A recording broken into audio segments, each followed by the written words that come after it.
Today's conversation is on relationships. Do you lose clarity in your relationships? Do relationships look complicated? In this conversation, we'll explore why this happens and how all relationships, romantic love relationships, family relationships, relationships with coworkers, even your neighbors and friends, can be experienced in a fresh new way. My guest, Adey-Jones, who is a three principles practitioner specializing in narcissism and codependency, will be joining my conversation to support you in gaining some fresh insights on how your relationships can be more fruitful. Welcome, everyone. Thanks for joining today's conversation. I think it's going to be a rich conversation because in my practice and definitely in my guest practice, I think for any professional, coaching professional, what am I talking about? Probably any professional, the topic of relationships is going to come up across the board. If you're a human being, you're going to have relationships in your vernacular and trying to navigate those most fruitfully for you and really successfully and fulfilling. So today my guest is Adey-Jones. She is a three principles practitioner specializing in the area of codependency and narcissistic abuse. And we got together. We're colleagues. We've worked together and explored many topics together. So I wanted to invite her to be my guest to share her specialty, which is in, I'll say, dysfunctional patterns that occur in relationship that kind of get normalized in our society. So maybe one way of saying it. And also to talk about how we both notice that there are incredibly successful people in the world, incredibly successful on all levels, whatever that definition might be for you. But when it comes to relationships, oftentimes they lose all sense of clarity. Doesn't look direct, it doesn't look simple, it looks complicated. It's like the curtain of clarity disappears on the topic of relationships and things get muddled. And so Dale and I wanted to have a conversation about that and to really see that relationships are no different than anything else. And other than, it looks to me that relationships come so loaded with concepts and definitions. And also our role in relationships come loaded with concepts and definitions. And that's where, to me, clarity goes out the window. Because who knows how many generations of concepts around relationships are we bringing to the conversation. So I'd like to introduce Dale. Dale resides in California. She has two beautiful sons, and she speaks from a wealth of experience and knowledge on the topic. So would you mind just saying a little bit about yourself, Dale? Yeah, absolutely. It's lovely to be here, and thank you all for joining us. So yeah, I was born in Wales in 1959, and it was a very unusual upbringing. I won't go into all the details. You can check it out on other interviews, but very basically I was born in illegitimate during the 50s, and it was created quite a lot of shame growing up, and my father never acknowledged me, even though I saw him every day going to school, and it left me feeling with this feeling of like not being good enough, and it really impacted how I showed up in relationships. And I went from being very successful as a costume designer in Hollywood before getting married, and then but I wouldn't even talk about my marriage, but other relationships. I was successful in the workforce, but I had really messy relationships, put it that way. I was not very good at them.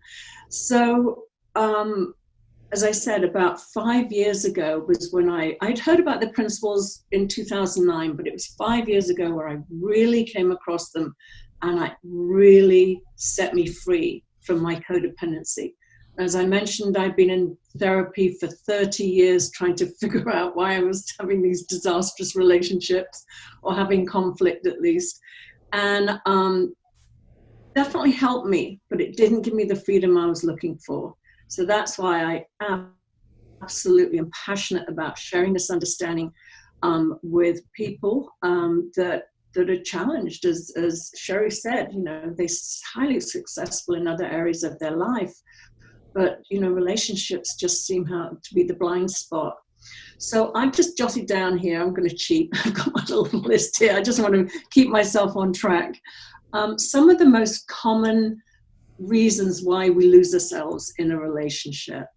And so just feel free to just jump in, question, it's just a quick little list here. But so you're all familiar with the understanding of the three principles.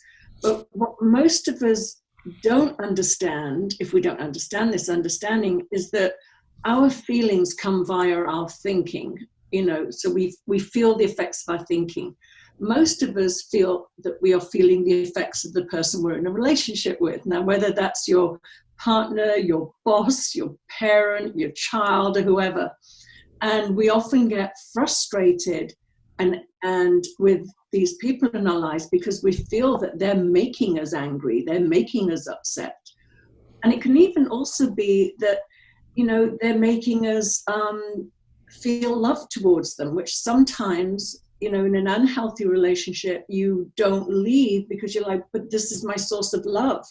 So it's just a misunderstanding of the mind that it's the other person that's making us feel a certain way. The other thing that I saw when I came across this understanding was, that was the first big one. It's like, oh my God. So it's not the other person making me feel the way I am. I'm doing it to myself, which is fabulous when you take responsibility for your part, because you can't ever change another person. You can only change how you're seeing something. So the second one was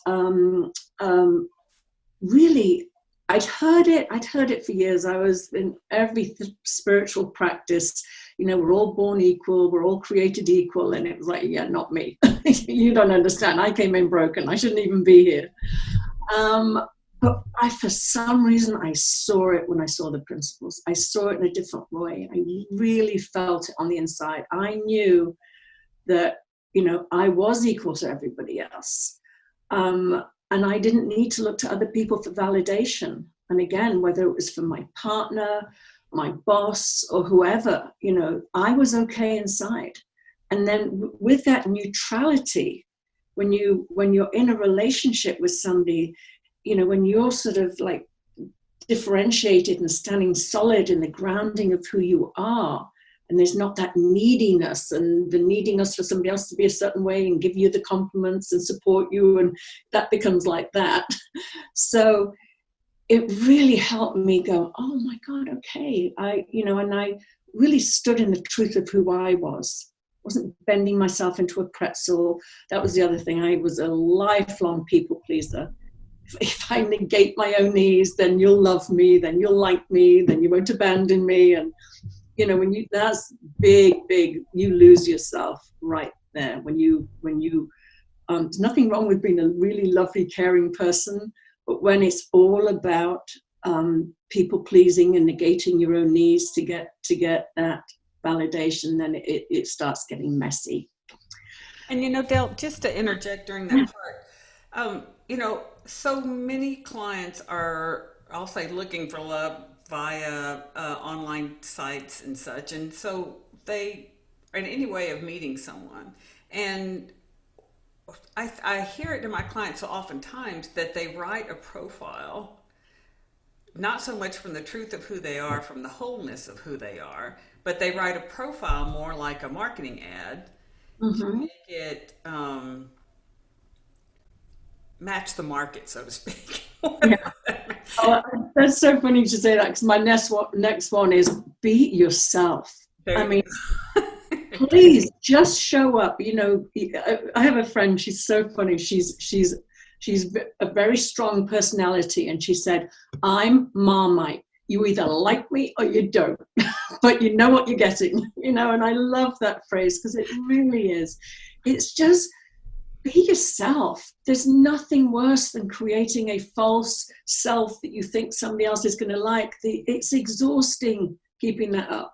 It's just be your wonderful, human, quirky, nobody else on the planet is like you. Don't try and be like anybody else. Just really own who you are. And yes, people will, maybe not like you, maybe not be attracted to you, but God, thank God you've just cleared out people that are not your tribe.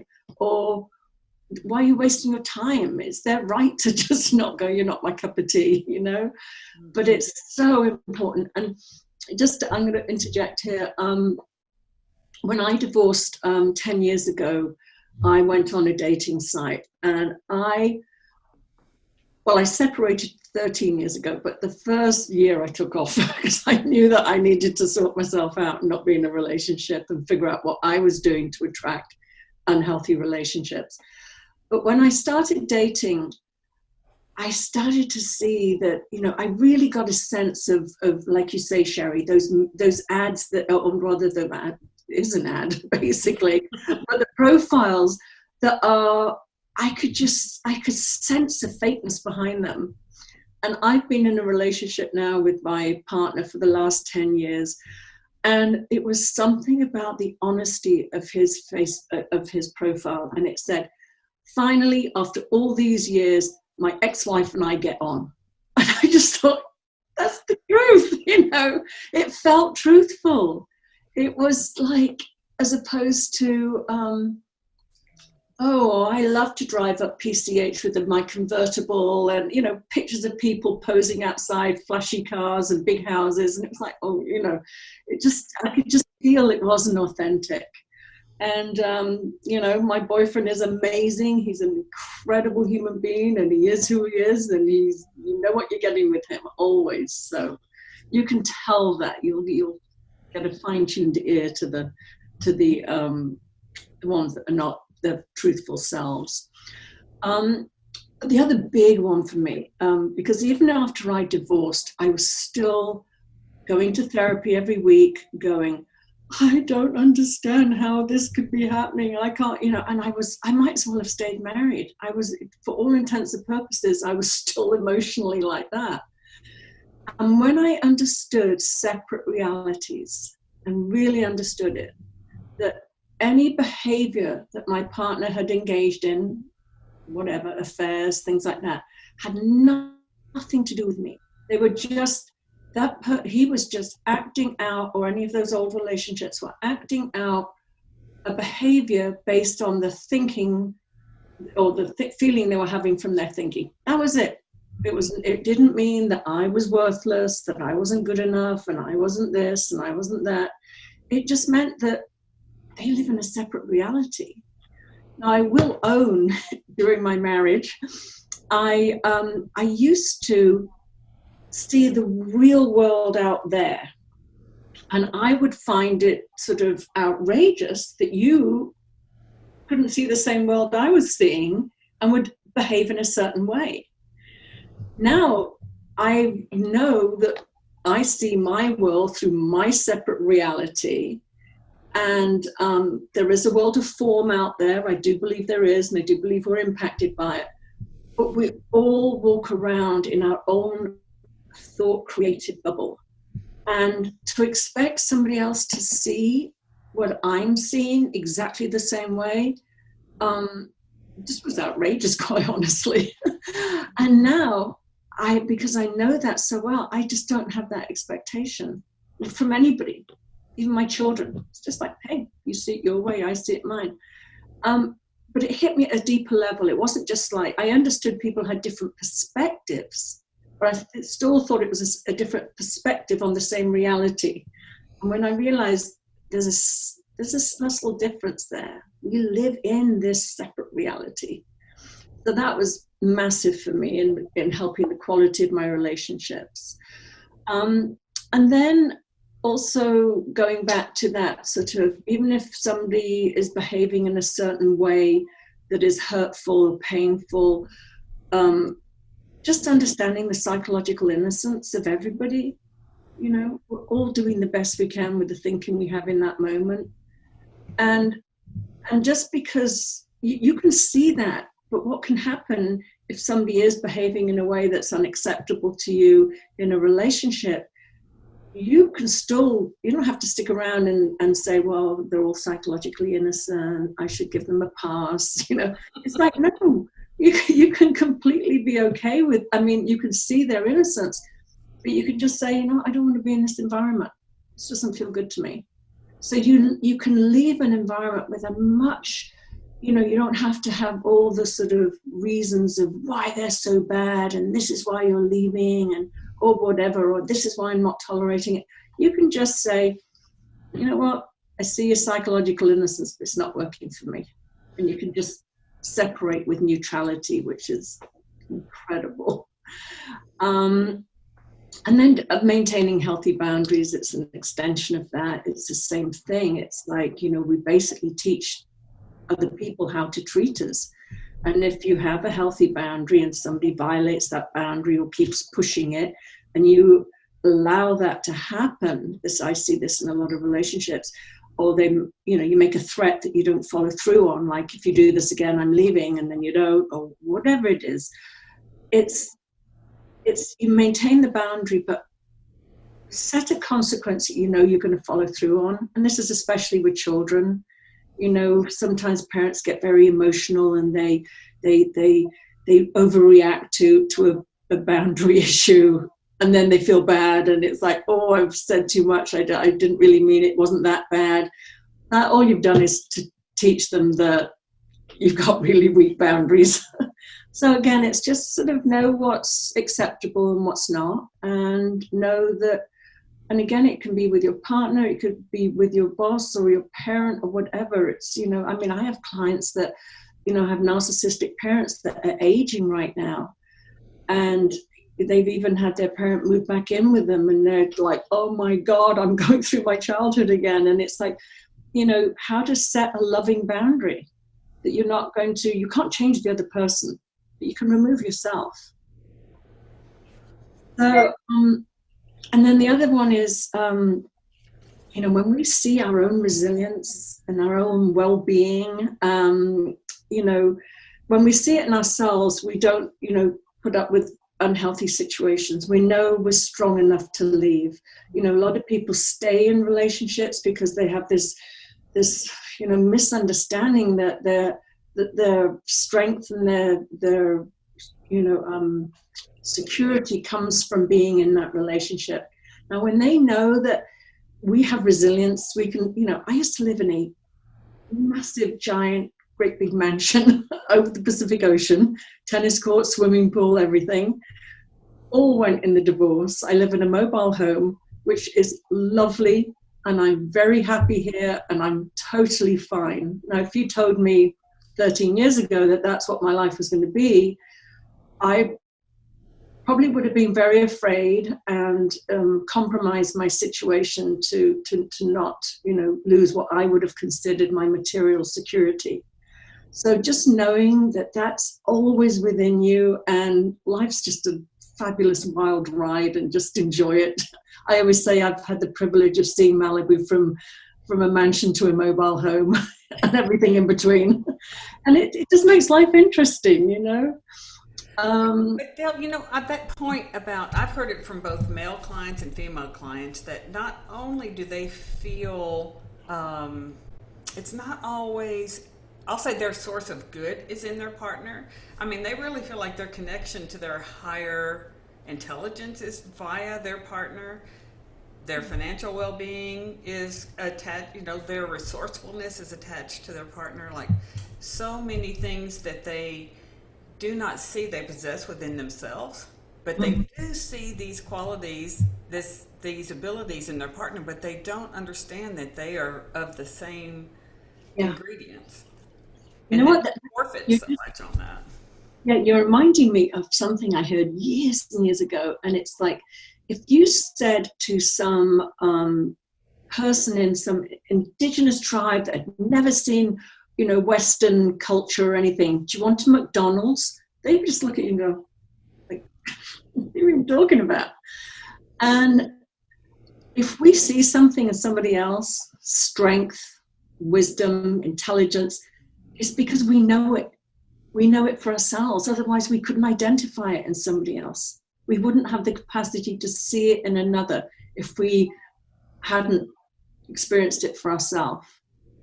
So, and again, that understanding that we're all born equal. Yes, at times it feels like, I was a stay-at-home mother for many years. I've given up my financial income or financial independence, and I was very scared when I came out of that marriage and lost it all. But all it did was help me get creative and dig into what my resources were, what I had to share, what I could help people with. So, I think it was a gift. It's such a gift. I always say, if I'd got the cushy divorce, and I would never have found myself. It was through the hardship that I actually got to witness my strengths and my resourcefulness and my resilience and wisdom and everything. Mm-hmm. And now the other one, the other side of this is that sometimes people have the misunderstanding that, again, they don't see that resilience and wisdom and innate well-being in the other person, and they think they have to help the other person. The other person, whether it's a child or a partner, or especially if you have a partner that has addictive behaviors, it's like, I can't leave them. I have to, they need me. Well, when we see that same resilience and well-being, is in them, it's like, okay, I'm not their savior. I'm not. It helps with parenting for a start, because you stop nagging.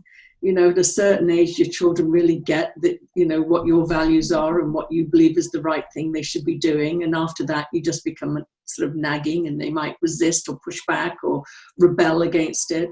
So the more that you can just trust that they have their own wisdom, their own inner guidance, and they're going to be okay. And sometimes it might look like they're falling, but they will learn from that. That's their path. It's much better than you going in there and, micromanaging and thinking that, somehow your wisdom is better than their wisdom. It's like, no, your wisdom's for you. That's it. Oh, I think that really elevates the relationship. It changes, It really raises the consciousness of the relationship, which will right there bear better fruit than feeling like someone is defective or deficient, whether it's yourself or the person you're in relationship with. Absolutely. That's a big thing in an intimate relationship. Mm-hmm. A big power dynamic, they call it. If one partner is being domineering or belittling the other partner, it sets them up as a parental figure in the relationship, and the other person starts to feel like the child in the relationship.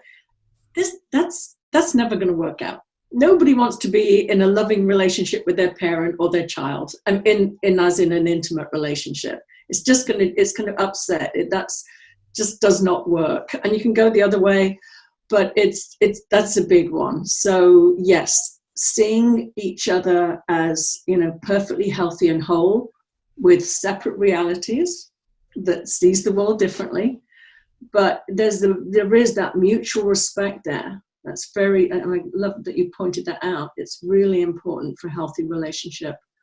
Again, as I said, sometimes in an intimate relationship, even in the healthiest relationship, some people sort of expect their partner to provide all their emotional needs, and that's just not possible. Just sort of understanding that one person cannot be everything to you, and to just, and that's why it's so important to maintain healthy, a lot of people I work with end up sort of making their partner the most important person in their life, and then they let friendships fall away, or, even families sometimes, if there's any, disharmony in the relationship. And then they just become so immersed in that one-on-one relationship, they don't have a brilliant support system behind them if they were ever to choose to leave or or they just don't feel strong enough to stand up for themselves, or different things like that. So it's so important to maintain, you know, the friendships and family connections. Also, and we talked about this earlier, Cherie, not everybody that finds themselves in difficult relationships has come from a challenging childhood or traumatic childhood. Some really high achieving men and women, you know, they get their self-worth from their achievements and not being a quitter and you know, type A personalities, and they will work on a relationship and work on the relationship when it really needs, like, sort of maybe leaving, or, you know, but again, it's like, you know, I have clients, I was just telling Cherie, that highly successful, but they feel like a failure because they're so unhappy, or they've had a divorce and they can't get over. I failed. Why? You know, I should be able to make anything work. And so that's another one I see a lot. Well, I think that one is a prime example, Dale, of these concepts that we hold around relationship, like something like I'm smart enough, I should have been able to figure out how to make it work, is something that comes in and contaminates relationship versus letting it be wide open. And you can see, I've seen it, I know you've seen it, that people have really limited their experience of life because that stays on their dashboard. You know, they're looking at some concept about relationships again and again and again, and that concept stays alive, and they can try to solve it for a lifetime. But in the innocence, if we were really more aware of the simplicity of relationships, that any concept is going to contaminate the potential of a very rich relationship. Yeah. And also just, again, talking about the concepts that a relationship should look a certain way. Mm-hmm. You know, if you're two consenting adults, you make up the rules for yourself. It's nobody else's business what you come to an agreement on, what works for you in your relationship. And that's, you know, and again, I even work with some people that, you know, are in a relationship with a narcissistic personality disorder, and I'm always like, hey, nobody says you should stay or leave. It's up to you. I mean, there are certain things that are helpful if you want to stay, and there's many reasons to stay. Children, money, whatever it is, and that there are ways to, you know, coexist with another person that really lowers the friction and the, you know, one of them being expectation that they change.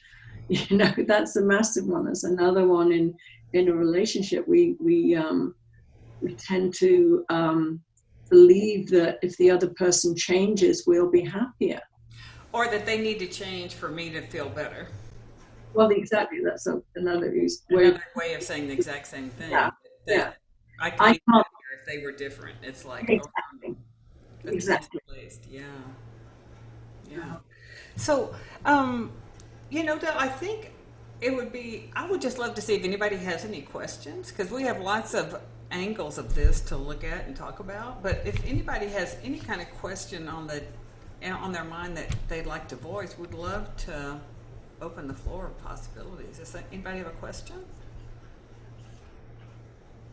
Yes. I don't know. I came in late, and so when you were talking about the 3 Ps, what are the 3 Ps? You, Cherie, well, either one. Yeah, well, it's an understanding that I'll share from my perspective, and Cherie has a fabulous different way of sharing it, so I think it'd be helpful from both perspectives. So basically, it's an understanding called the 3 principles, and the 3 principles are mind, consciousness, and thought. It's just and those 3 things are the same. It points in the same direction of how we experience life. I don't normally go into, well, consciousness is our awareness, level of awareness. Mind is usually referred to as either, depending on if you believe in God or a spirit or the intelligence behind life that's constantly moving through us. And then thought is, the nature of the thought is just coming through us, constantly. It's what we sort of catch on to, and then we feel the effects of that thinking, whether it's about somebody or another, our environment or whatever it is. But our thinking is constantly flowing through us, or the concept of thought. So that's the simple way of putting it. So Cherie, you share yours. Well, I think just exactly what you said, in that the part being of we feel our thinking. We're not feeling life. We're feeling our thinking all the time. And as Dale had mentioned earlier in the conversation, how in relationship, parties come together from each person is living in a thought-created reality of their own and see it as real and absolute about life. And so it's a separate reality that in our innocence, it's just the way it happens, that we're thinkers, we think, we don't realize we live in that thinking. And that's one of the major pieces. We feel like that is truth, a voice of truth coming to us, and it's just the voice of our personal thinking. We don't have to react to everything because it's going to be a limitless stream of thought that is passing through us. And B, once we understand that every human being is thinking, every human being is reacting to their thinking in any moment, that's all that's going on, you can have more compassion and understanding for a person. So the 3 Ps, to say exactly what Dale said, is like, it's how human beings have a psychological experience of life. We live in a thought-created reality of our own. Like you said, we're all on a webinar, or we think we are, but our experience of this webinar is very personal to us, and that's going to be based on our own. I'm going to use my little prop because I love it. I'm showing off. Anyway, so this is who we all are at our center, at our essence. This happens to be a Buddha. It could be that just symbolizes for me who I am at my essence, which is pure love, pure joy, pure peace. It's just that's where we're all connected. We all come into the world from this place. And then what happens is, as I said, we live in these thought-created little sort of, like, it's almost like, those old astronauts have that big bubble thing on their head. And what happens is we have a lot of thinking. And when we've got a lot of thinking... And a lot of concepts, same thing. A lot of concepts, exactly. A lot of ideas of how things should be. We lose sight of who we are. But we just lose sight. That's all that's happened, is because we start, instead of like being connected with the essence of who we are, we get caught up in this thinking. We're like, we're up here listening to all those thoughts and things like that. But when you see that, when our minds settle, and as Cherie said, when we just realize that, hey, we're all doing this, we all came from the same, that's the psychological innocence right there inside, that beautiful essence of who we are. And some people get really caught up in their thinking, and they start acting out on their thinking, and they lose sight of who they really are at their essence. That's why, sometimes people with sort of narcissistic personality disorder, even though they appear to be powerful and dominant and domineering, they're actually coming from a place of deep insecurity. There's a fear that there's not enough in the world, or that love isn't secure. So, they don't know the love's coming from within them. So they might want to dominate or manipulate and things like that. And it's all fear-based. And it's coming just from a lot of fearful thinking, insecure, fearful thinking. So you can see the innocence of it. But as I said, if you're in a relationship with somebody like that, you don't have to sort of stay in the situation if it's not changing. Lead with love. That's kind of an elevator speech on what she's pointing to, Beth, but that's the best we can do. Say that again. I said it's kind of an elevator speech on her question, but it's the best we can do to condense it down to Yeah. to Yeah, we could spend years explaining it. Yes, Yeah. yes, Thank you. That was a good explanation. That was very, very good. And I really like the image of our thoughts and the snow globe being shaken up and oh my gosh, that is so accurate and so true, right? And then it's just, and then how you described when our mind settles, right? All of that static or that noise or the snow just goes whoosh, like that. So thank you. That was a good explanation. I appreciate that. Oh, good. And Wonderful. you can see that the clarity is in that. The clarity is always with you. Mm-hmm. We think we've lost it, but it's like no. The clarity is always there. It's just like you said. We get so busy trying to solve something, figure it out, work it out. That's the equivalent of the snow in the globe. Exactly. Whereas that essence of who we are, that, as Cherie said, has never left, isn't anywhere. It's who we are at our core. When we stop looking in this direction of our personal thinking to solve problems from, because we've created the problems up there and then we're trying to solve them up there. When we just settle, that wisdom is constantly directing us, constantly moving through us, constantly. It's those moments when you go, whoa, where did that come from? When you're not thinking about something, it's like, why don't you try that or what that? And that's just wisdom, just living through you and guiding you and helping you navigate through life. And it's so beautiful. I mean, my God, I don't spend much time up here anymore. I always say I'm lucky that I considered myself not that bright, so I don't trust that thinking anyway. So I'm happy not to hang out there.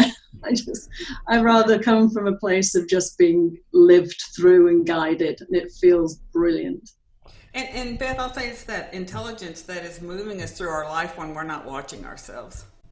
Yeah. Typically when we're watching ourselves is when we're all up in the snow.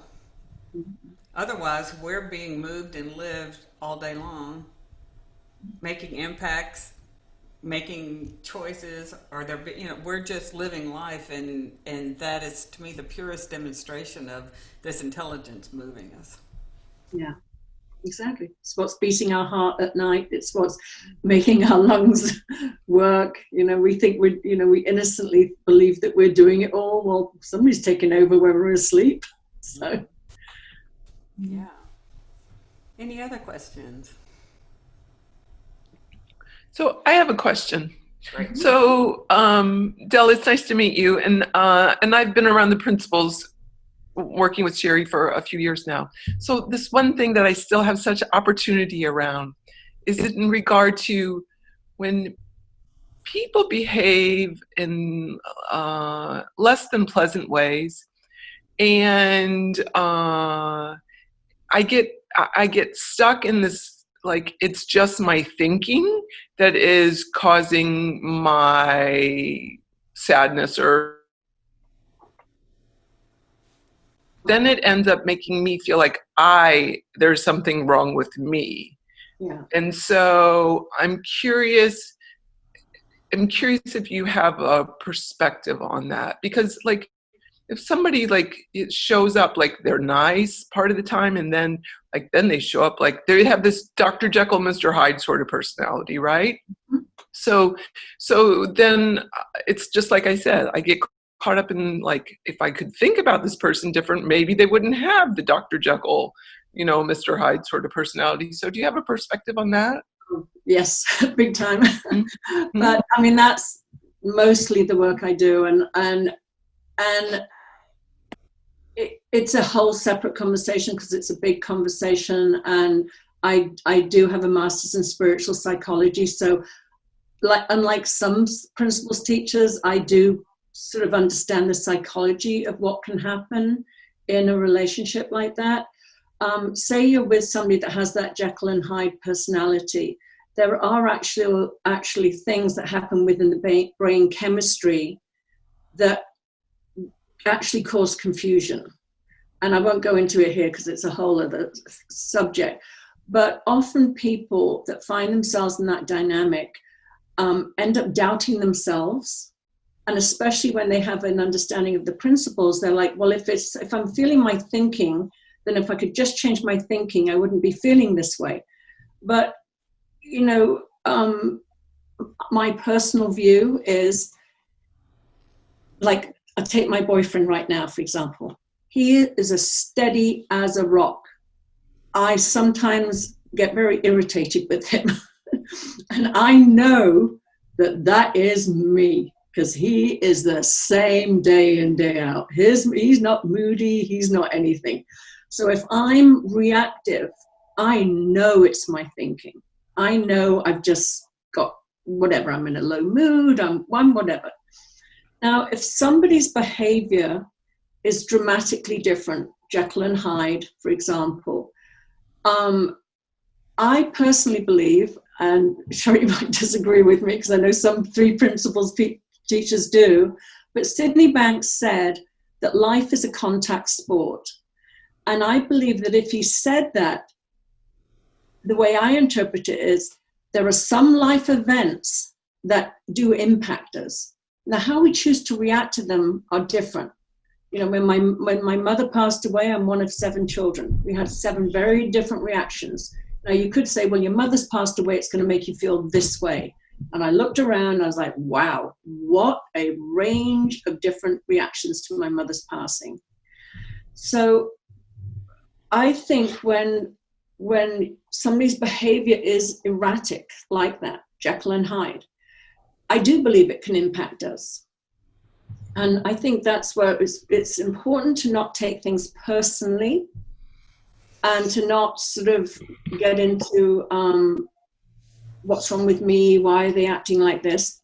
Separate realities. They're just acting and thinking because of and rather behaving and acting due to their thinking. So over here, there's you. Now, yes, you can change how you react to it. You can just be an observer and say, wow, this person has extreme, changes in behavior, nothing to do with me. I'm going to just stand over here and not engage. I'm going to let it impact me the best way possible, or rather less impact. I say to my clients, it's like putting on the Teflon suit. It's like you put your legs in, your arms in, zip it up, put on, and just let whatever's being said, especially if it's coming directed at you, which sometimes that stuff can, just let it slide off. It has nothing to do with you. But I also believe that knowing that we can never change the other person's behavior, we can only change, how we're reacting to it.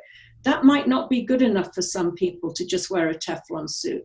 Some people can look without judgment. That's the other thing. I shouldn't be judging. No, you can assess whether this is something you want to live with or not. That's it. And so it's an assessment. It's not a judgment. It's not like they're a terrible person. How could they be this? They're schizophrenic. They go from Jekyll to Hyde.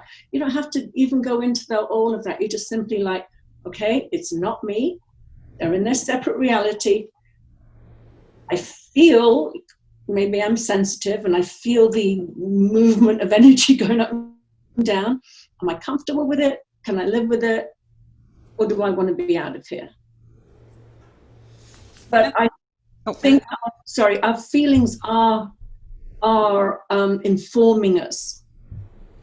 And I know so many people that stay in relationships that are painful for them, because they think they shouldn't be feeling what they're, they shouldn't be feeling pain because it's coming from my thinking. So therefore I should be feeling this way.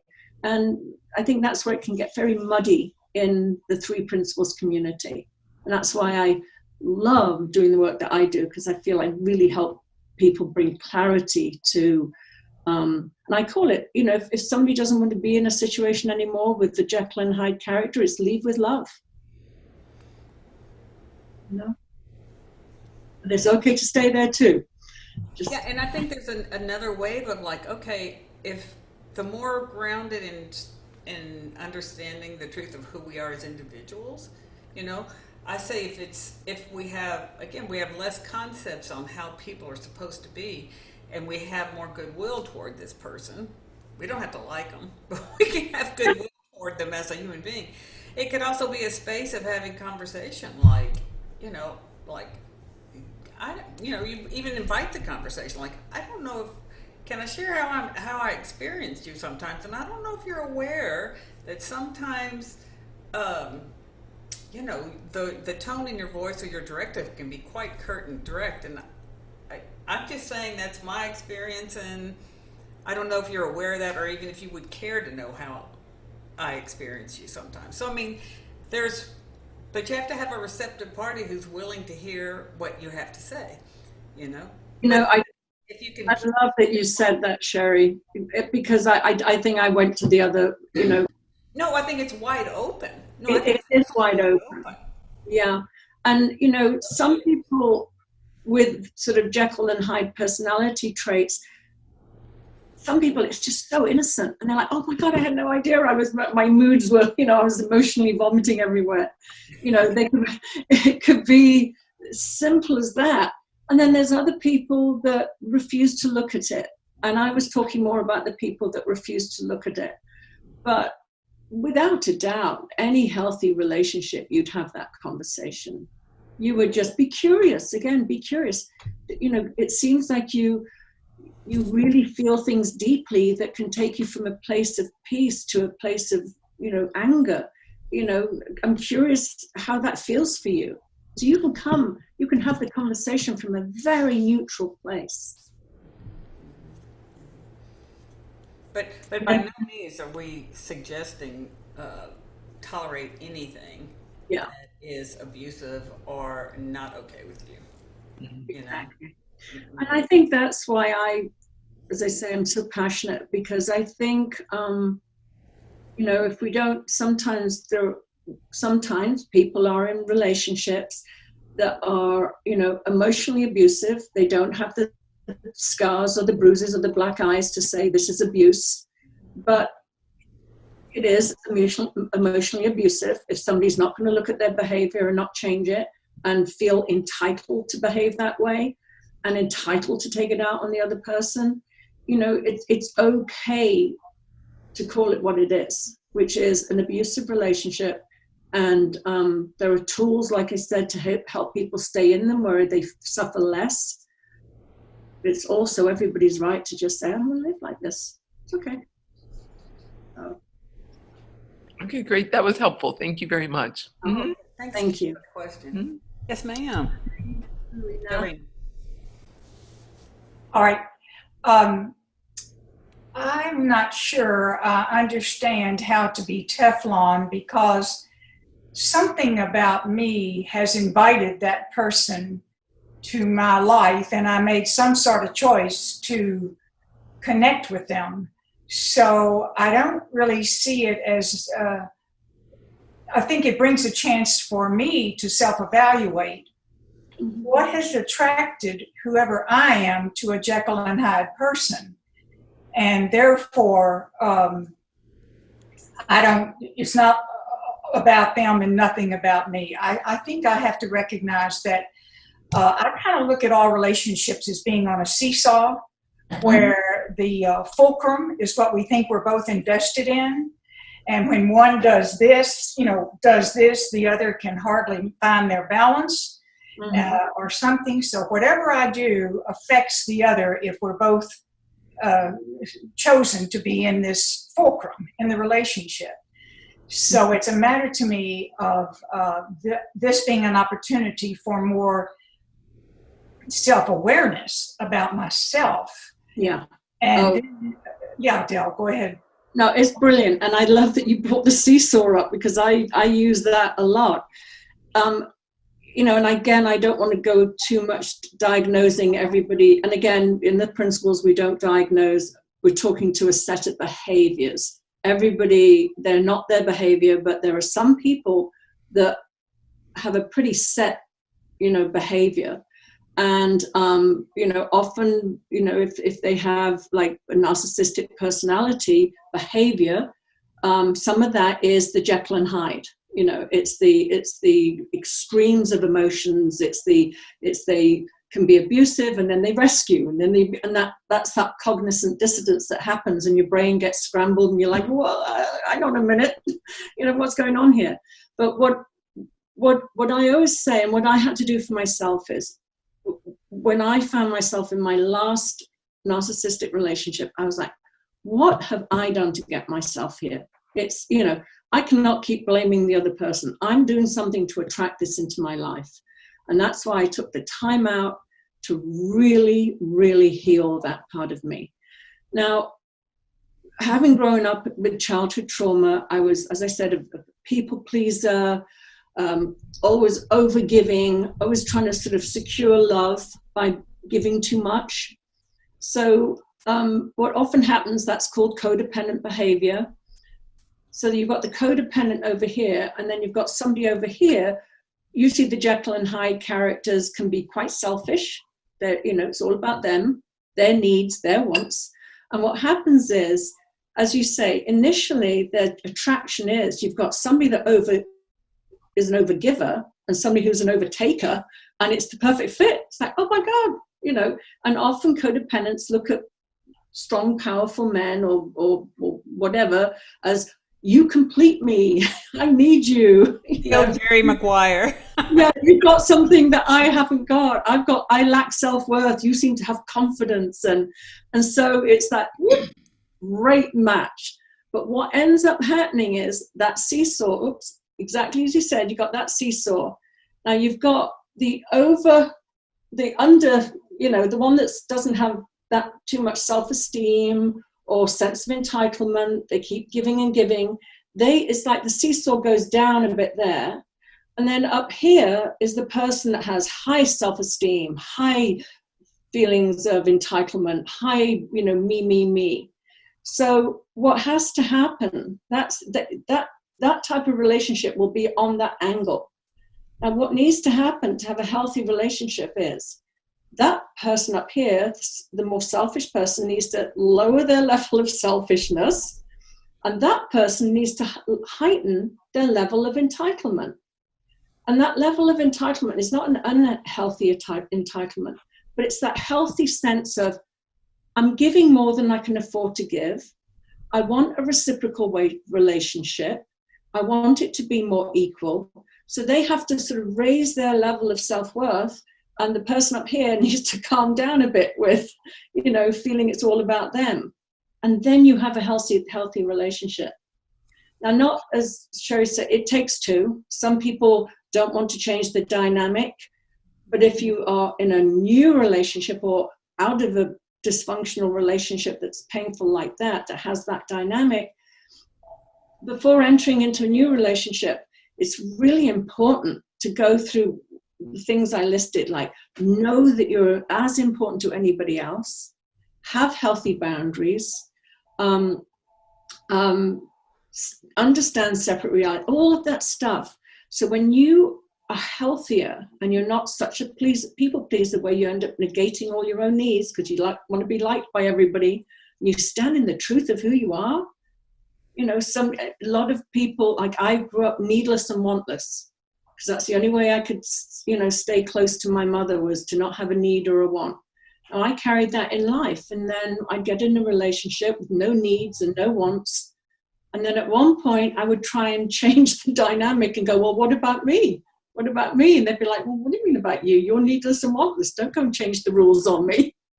So it's really getting in touch with what are your needs and wants. Really healthy esteem. Knowing that you are perfectly whole just as you are. Nothing needs to be fixed. Nothing needs to be hidden. Really just stand in your power, and you will meet an equal, somebody that is equally healthy, has a healthier self-esteem, not an overblown sense of entitlement. And you will be equal. But you're absolutely right. And I love that you brought that up, because it really is, as I said, we can only change ourselves. We cannot change another person, So if we don't, but yeah, carry on. Well, may I carry on? Because We're right at time. So if we can make it short, we're right at time. So why don't I stop and let someone else kind of come in, Cherie? Yeah. Oh, no. I mean, if you can finish your thought, and then we'll move on to close. So Well, the thought is that a book called A Woman of Independent Means is about how a Victorian mother saw marriage and her granddaughter, or somebody getting married. But it is people who want to be connected. And so they view themselves as being on a tandem bike, as opposed to two people on their independent means of going forward in life and reaching across the handlebars to stay connected. But if I want to go ahead or you want to stop and get ice cream or something, we'll meet further. And so that is a little different than the seesaw too, because you can get off without disturbing the other person's momentum.